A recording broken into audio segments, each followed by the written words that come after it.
All right, everyone, good evening. Welcome to the NJCU EdTech Doctoral Spring Webinar Series. My name is Melissa Wells, and I'm one of your hosts for this evening.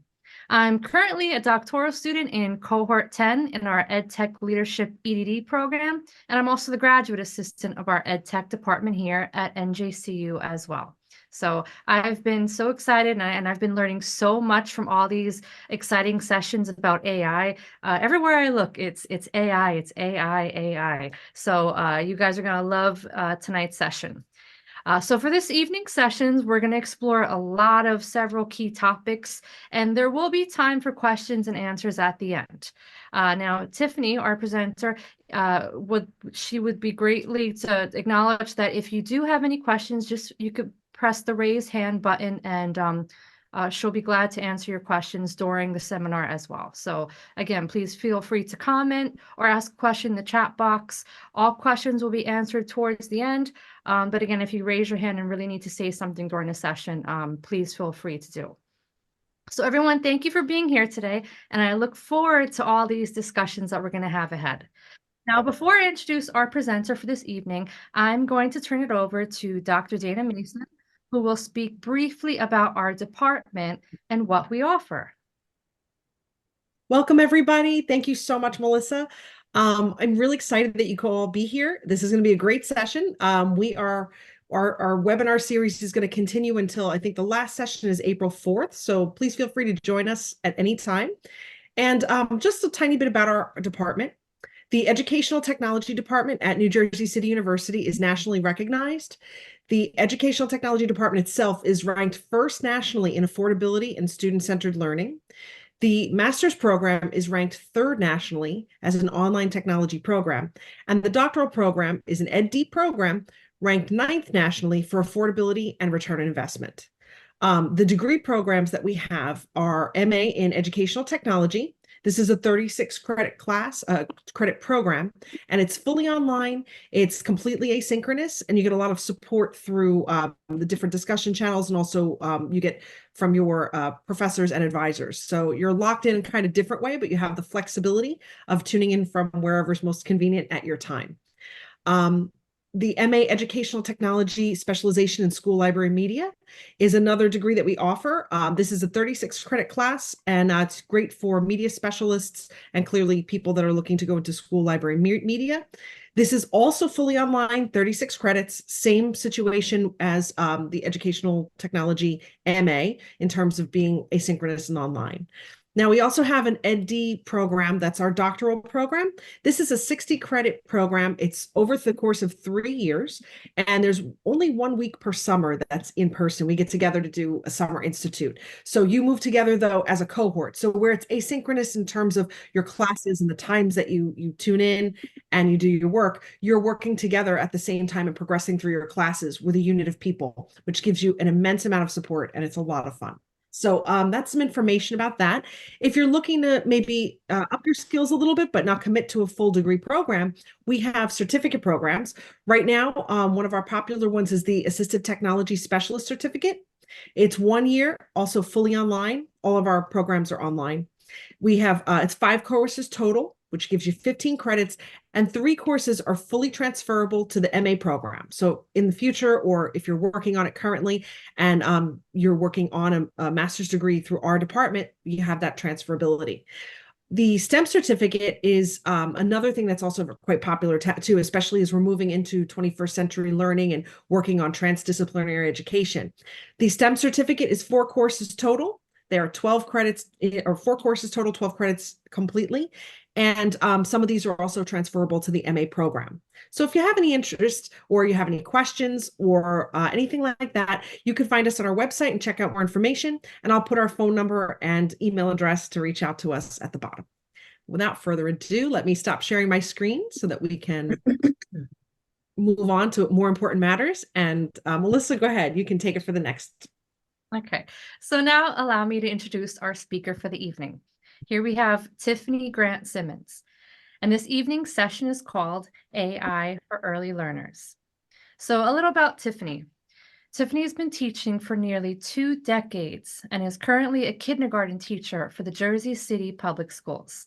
She was a 2023 Teacher of the Year at Danforth ECC, and she's currently a member of Cohort 10 in our EDD Educational Technology program here at NJCU.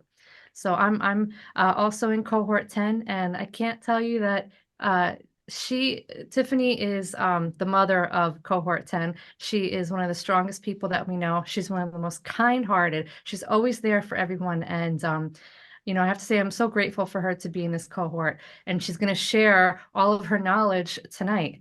So now, without further ado, here is our presenter for the evening. Welcome, Tiffany.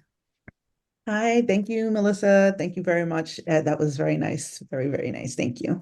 Hi, everyone. My name is Tiffany. I'm going to share my screen in just a moment. So please give me just 1 second. And here we go. So good evening again. As Melissa and Dana have stated, this webinar is entitled AI for Early Learners. This is AI specifically for, pre-K, kindergarten, first, second grade students and teachers. Not to say that it's not good for older grades, but this is specifically for the younger students. So I'm going to get started. So a little bit about myself. I have a double major in psychology and early childhood for my BA. I have an MA in early childhood. As Melissa mentioned, I am currently a doctoral candidate in EdTech leadership. We are both in the same cohort. Again, I have been teaching nearly 2 decades, 19 years to be exact. I recently co-authored an article in AI in early childhood entitled, Does Generative AI Belong in an Early Childhood Setting? I presented at NJCU last year, and again, I will be presenting tomorrow. I presented for the 2023 EdTech department webinar, and I will also be presenting in the spring at NJCU for early childhood teachers. And again, it's going to be more about AI in an early childhood setting. Okay. So we're going to go over a few things. We're going to talk about what AI is, why we use it with early learners, the role of AI in language learning, some potential issues, and some tools and practical uses. At the end of this presentation, there will be some QR codes throughout the presentation towards the end. Please feel free to scan those QR codes. At the end, I will have one final QR code that you can scan for a website that I created along with Melissa about a lot of AI tools that you can use in your classrooms with your students, or even for your personal use. So what is AI?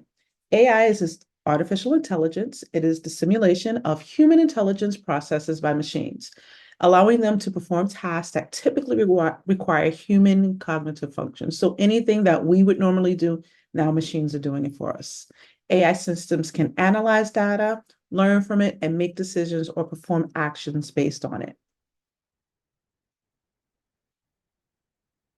Now, in regards to education, AI can be used and harnessed to personalize learning experiences and cater to each child's unique needs and pace.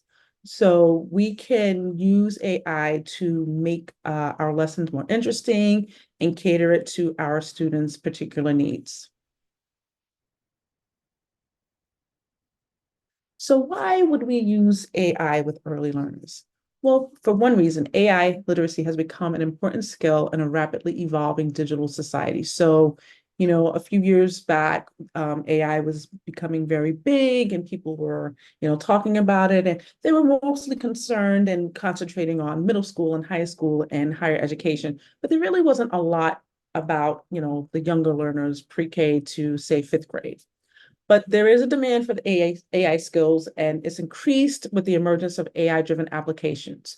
So we need to give the students an opportunity to have some sort of experience with it. Now they're young, so their experience is going to be somewhat limited, but we still have to give them that opportunity to have some exposure to AI-driven applications.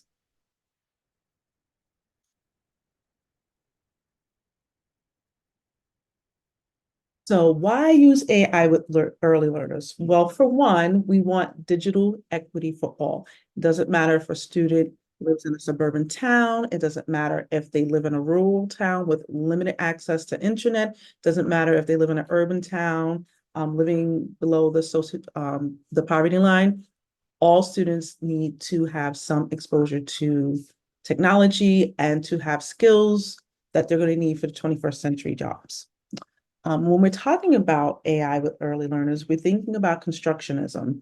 Um, Seymour Papert and John Piaget were very big in constructionism, where we create learning opportunities and build ideas based on prior experiences. So, for example, when a child learns how to write, before they learn how to write, they scribble. Before they learn how to scribble, they learn how to hold a pencil. Before they learn how to hold a pencil, they're learning how to grasp things. So everything is just built in a succession. So you just can't throw things at them. Everything is built on their prior knowledge and prior experiences. So even with AI, we're basing it on their prior experiences, which we're going to talk a little bit about that later. Because believe it or not, children as young as 3 and 4 already have experience with AI.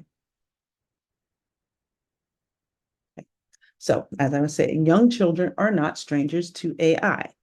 And by that, I mean they are already using AI with conversational AI tools. They're talking to Siri and they're talking to Alexa every day. They're asking Siri, can they answer a question for them or give them a recipe or tell them an answer to something?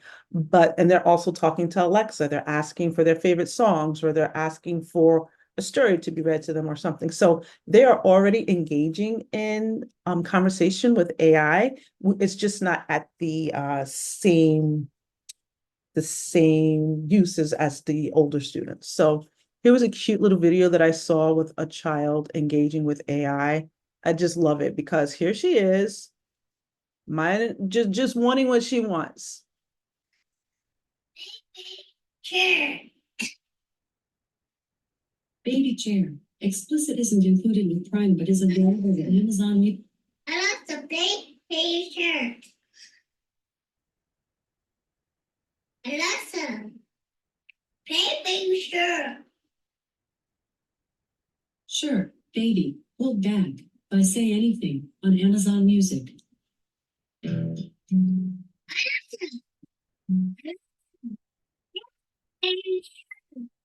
So I'm gonna stop that because she just gets a little frustrated, and after a while, her mom walks into the room, and her mom is like, "Are you having trouble?" And she's like, "Yeah, tell Alexa." She said, "Tell Alexa to play Baby Shark," and finally, mom gets her to do it. But she knew that if she talked to Alexa, Alexa would give her some sort of response. Now she's like 2, her speech isn't that great, so obviously Alexa had no idea what she was trying to say, but these children are engaging in AI with AI every single day. Oh, I went too far back on this, so sorry. So let me skip ahead because we did that. Okay, here we go. So the role of AI in language learning. So of course, we have language development, but we also have to think, how is language being developed with children now? When most of us grew up, we didn't have AI, we didn't have Alexa or Siri, or we had very limited experience. So I'm going to be honest, I'm of that age, that stuff didn't exist yet. So when we learned language, people were actively talking to us or reading to us or having conversations with us. But now children are learning language through AI. They're having conversations with Alexa and Siri and other AI tools. So they're developing language in a way that we've never seen before. So we have to think about that. How are our students developing language and where that's going to take them in the future?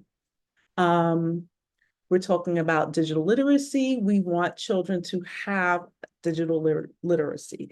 Again, they're young and their experiences with AI are somewhat limited, but again, they are engaging with these types of tools and software on a daily basis. Even if they're using toys like robotics, they do have some AI software in there that the students are using. So we just have to kind of harness that and put it to good use. So they're using those tools and those skills for good and for developing and being creative and, being productive members of society. Also personalized learning. We'll talk a little bit more about that in a little while, but it definitely lends itself to being a little bit more creative and being more specific with students who need extra support with certain things. For example, I'll talk more about that later, but I have a few issues going on in my classroom at the moment. So I used AI to kind of tap into what I can do to curb those challenges that I'm having. And it's been somewhat successful for the most part. So we have some potential issues with AI, as with all technology, especially young students, their dependence on technology. So these children born after 2000 do not know a world that there is not technology available. They don't know a world without smartphones or tablets or Wi-Fi or any of those things. They have all those, that's all they know. So because there's a dependence on technologies, there sometimes is a decline, and studies have shown that there is a decline in meaningful social interactions, and sometimes there's a decrease in some skill sets. So their dependence on technology is high, and their social interactions in person are going down. So that it's not that they're not being socially active, they're being socially active on social media, but not in person with one another. And they're kind of losing that skill. We got to kind of get that back for them. We have some privacy and data concerns. So COPA, which is the Child Online Privacy Protection Act, and FERPA, the Family Educational Rights Protection Act.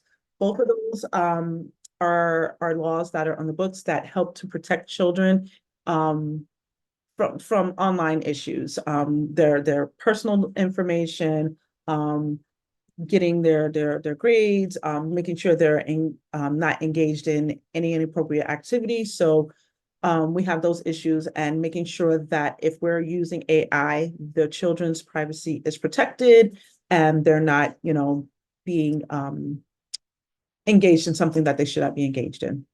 And we also have issues with screen time concerns. It's that balancing act of digital and traditional instruction. So actually, I'm witnessing that in my class. I teach kindergarten, so we do a lot of hands-on stuff. But I have to say, they seem to enjoy more of the digital material than the actual physical material. And so, which is fine. I definitely use both in my classroom, but I see that they're enjoying the digital more. And some students that are struggling actually still need more practice with hands-on material. And it's kind of hard trying to figure out how much more digital that I can put in there, how much to take back, how much to use the physical material. So I'm still kind of trying to find that, because there is an issue with that sometimes. So, but we're working it out. So AI should complement teaching, not replace it. So again, trying to find that fine balance of using some traditional materials and traditional education as opposed to incorporating more digital. At this age, at my age of students, we do want to have them use more hands-on. But again, I definitely incorporate digital instruction in my lessons daily. So when we're choosing AI tools, we want to make sure that the tools we choose align with specific learning objectives. So here are some of the tools that I have used in my classroom with assignments or doing something specific to help with an issue in my classroom, or just something different that I'm trying with my students. Canva, 11 Labs, Create with Alexa, Leonardo AI, LitLab AI, Google Gemini, and Childbook AI. Now, Childbook AI can be accessed directly through Canva, but you can also go to their website as well. But I'll talk more about that. So we have Canva. This is a QR code for Canva. If none of you do not have Canva, please sign up for it with your educator email. Canva is absolutely free. The pro version, the premium version is absolutely free for all teachers. So if you do not have it, please sign up for it and use it. There are so many wonderful resources in Canva that are AI generated and not AI generated that other people have created. So if you're, stuck with looking for something, Canva most definitely almost always has it. So using Canva, I have a student who's been fighting with several students. So I wanted to make a book for that particular child, just for him, because it's him with an issue with other students. So when I was creating this book, I shared it with his auntie because she's taking care of him at the moment because mom is sick at the moment. And I shared it with her online and I said, I want you to read this book to him every day because we're having this challenge with him fighting in the classroom.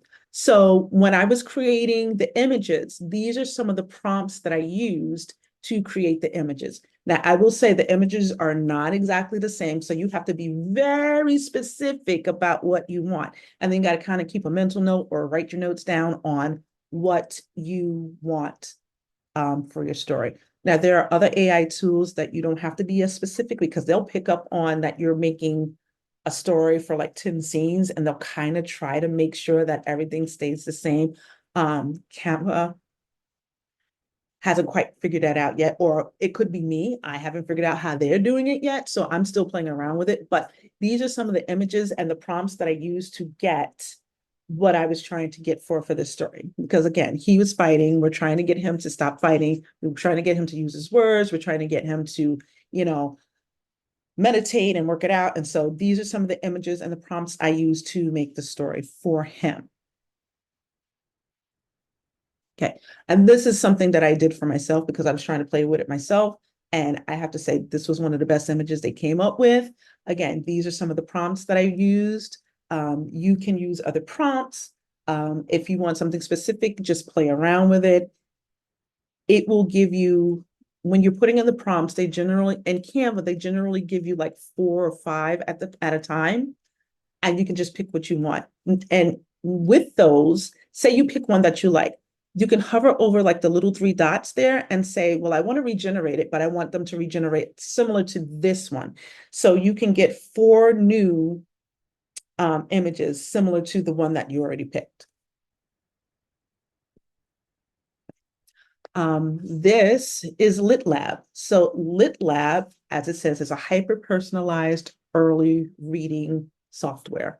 They have books, AI generated and not AI generated, for every type of skill that you're trying to teach. So if you're teaching CVC, if you're teaching letter sounds, if you're teaching blends or diphthongs or digraphs or whatever, if you're teaching any of those, LitLab has them already available.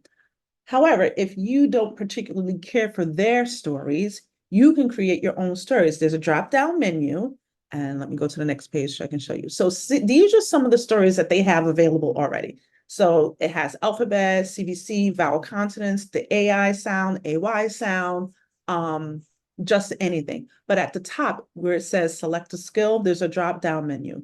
You can pick stories based on the skills that you want, or you can create stories based on any of the skills. So there's another screen where you would put the drop down and everything that you want would come down and you could say, I want stories based on the letter B sound, or I want stories based on the long A and a short A sound. And you will pick it and then we'll ask you how many pages you want and how many characters you want. And once you just click those things, it will generate a story for you. Now, I will say some of the stories on LitLab I like, and some of them I don't really care for. So it's up to you to decide what you want to use. But I do like the option that you can pick what you want. And I've used LitLab in my class because I have a couple of students who are struggling with certain letter sounds. So this was perfect for them when we had their computer time. We usually have computer time on Fridays. So I give them an extra 10 minutes to try to decode some of these stories, and they enjoy it. And they're getting a little better with it. So again, you can pick the stories that they already have available, or you can make your own stories from the drop-down menu they have available for you.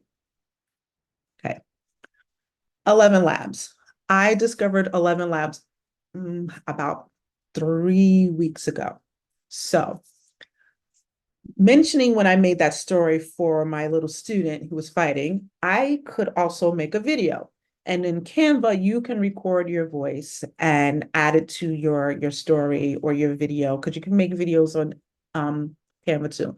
But what's great about 11 Labs is that you can use a voice, any voice. So 11 Labs is free, but they also have a premium version as well.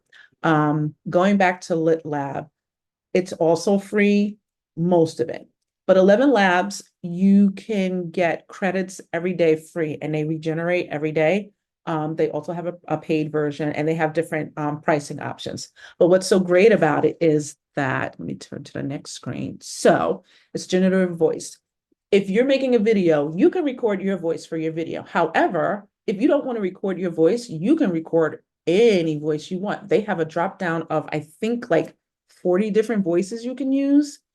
Maybe 30. It's between 30 and 40. And it can be read in any of those languages. So you can have it in English or Chinese or Bulgarian or Finnish or Danish. And you can check what pitch you want, if you want it to be more intonation, the inflection. You can have all that available in your story. Now, you do have to play around with it a little bit to kind of get it into Canva. So you record what you want and download it, and then you could upload it into Canva to add it to your video or to your story, whatever you want to do. But it's very user-friendly. It's very easy. People who have more experience with this will creating generative voices, they will love this. It's amazing. I really enjoyed playing around with it, and I'm going to probably make some more videos for my students when we get on to more harder concepts later in the school year. So 11 Labs is really, really good for that. Okay, so we all know Google Gemini, which is formerly Google Bard.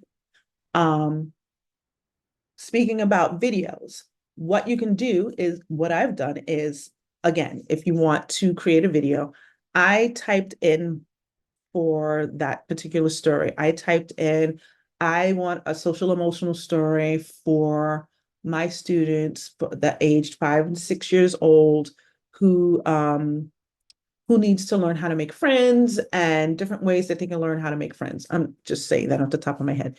So you can type that in, and also in the prompt, you can put how many characters. So if you want 3 characters, you can put, I want this to have 3 characters, 2 boys and a girl, or 3 girls, or a girl and 2 boys. I want the characters to be diverse. I want the characters to speak different languages, whatever. You type that all in, and it will come up with a prompt for you. It will come up with a response for you to that prompt. So again, you got to be very specific about what you want, but it will give you what you're looking for. And if you don't like it, they give you 3 options. So let me just show you the screen if nobody's done Gemini. So this is the screen. It says, this is the screen where you log in. So just use your Google ID and log in. And you just enter your prompt at the bottom. And if you're looking for a particular script for something, it will give, oh, and if you want to say how many scenes you want, so say you want 10 scenes, it will give you the scenes one by one, scene 1 to scene 10. It'll give a narrator voice if you want it, and it'll put the characters in, give you names that you may want to use or not. And if you don't really care for it, you can always regenerate it. But with Gemini, they give you at least 3 drafts up front, and you can pick and choose from the 3 drafts. And if you don't like any of those, you can just regenerate it again, and they will regenerate it, and then you can just take what you like from it and make your script and make your video or your story and take it from there. Does anybody have any questions? at the moment. Yes, Tiffany, no. we had a question in the chat box. Ruby asks, is Lit Lab only free until this June? From what I read, yes. Yes, that is. I think they were trying to do something where it would be free for schools if they had some sort of subscription, a discounted subscription. But yes, up until June, I think 30th, it's free. Okay. Thank you. You're welcome. Any other questions? I see a lot of stuff in the chat. I haven't had a chance to look at it. So if somebody can just let me know if there are any questions, any other questions in there? No, that was about it. Okay. This is the Amazon Alexa. So many of you already have an Alexa. So what I like about this, and this is more for families that you want to do at home. This is another way to create your own stories with AI. So with this tool is the Amazon Echo 8, I think it's on. Yeah, here's a video. I was going to show a little bit about how it works, but basically what it is that you talk to Alexa and you say, Alexa, create a story. And Alexa will come up with different prompts. So it'll ask you what type of character you want, how many characters you want. Do you want the character to be a human or an animal or whatever? Do you want it to be in space or in the jungle or on land? Do you want a long story or a short story? Do you want a female voice or a male voice? So you really have a lot of choice, and you just tell it what you want, and it will come up with a story that you created on your own. And what's great about it is that after you've listened to that story, it'll kind of save it for you, but you can just keep creating your own stories however you want. So you might have a story about children in a playground one day, or the next time you might have someone exploring space, or the next time you might be going on an adventure in a safari or something. So I like that this is an option for families at home.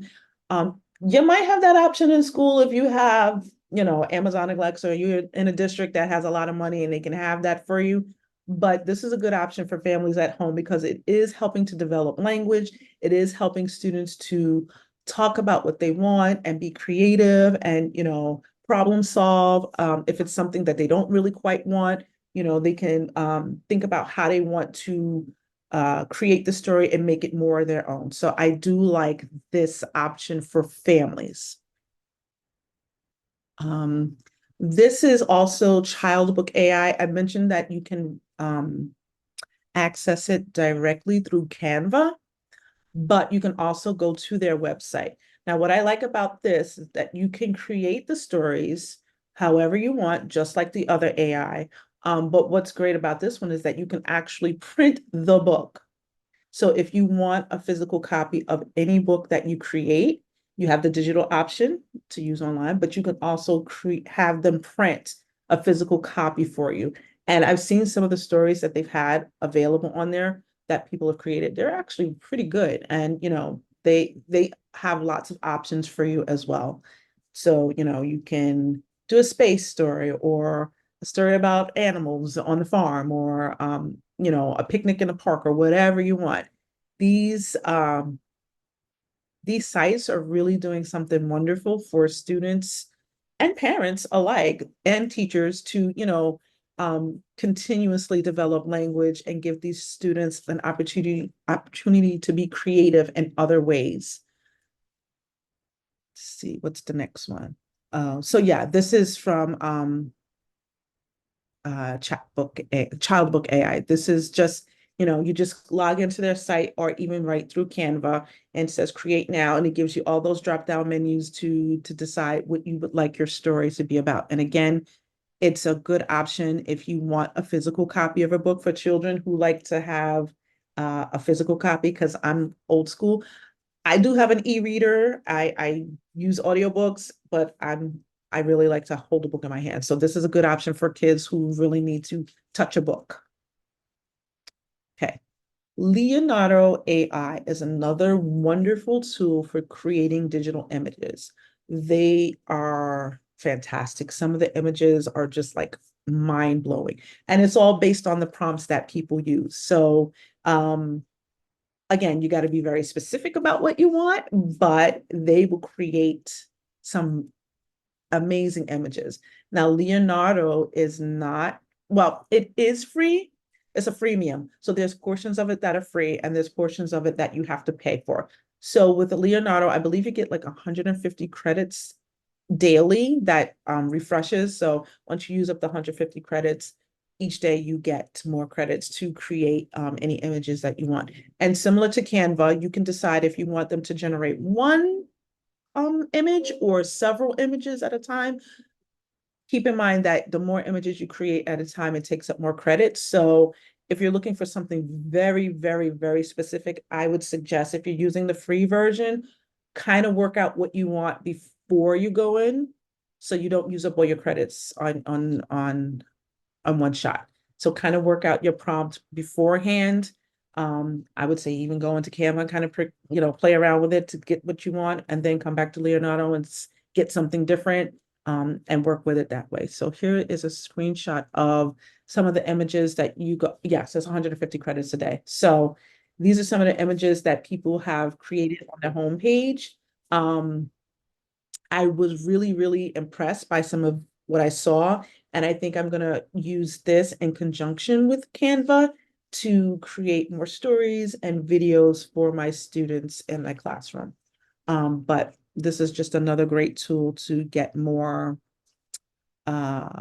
images in your digital work. Okay.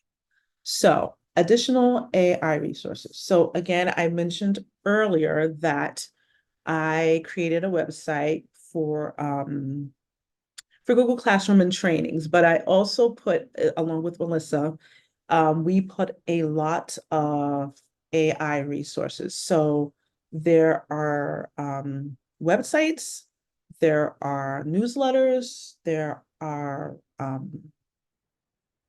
articles about AI in the classrooms, you name it. So if you go to the site, if you scan this QR code, you go to the site, and you go to the left-hand side, you go all the way down, click AI resources, and you'll see a list of things. I want this to be something that I use regularly for teachers and whoever wants it. So I update it like once, maybe twice a month, just to try to keep things current.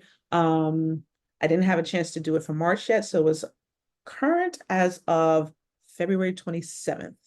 So as soon as I get an opportunity for this month, I'm going to update it with more resources. There is one site on there called the AI Educator. If any of you are on Facebook, they have a Facebook page, and they have lots and lots and lots of resources. He has a newsletter that goes out once a week, talking about the different types of AI, what laws are coming down, how you can use it more effectively in your classroom, all that information. So if you're interested, you can scan the QR code, go to that site, and it'll give you all the information that you need. And again, I'm trying to keep it as updated as possible. So I update it at least 1 or 2 times a month. So it's updated as of a couple weeks ago. Right. So that is the end of my presentation. I hope you enjoyed it. I hope you got something out of it. If you have any questions, please feel free to ask me. I will try my best to answer them.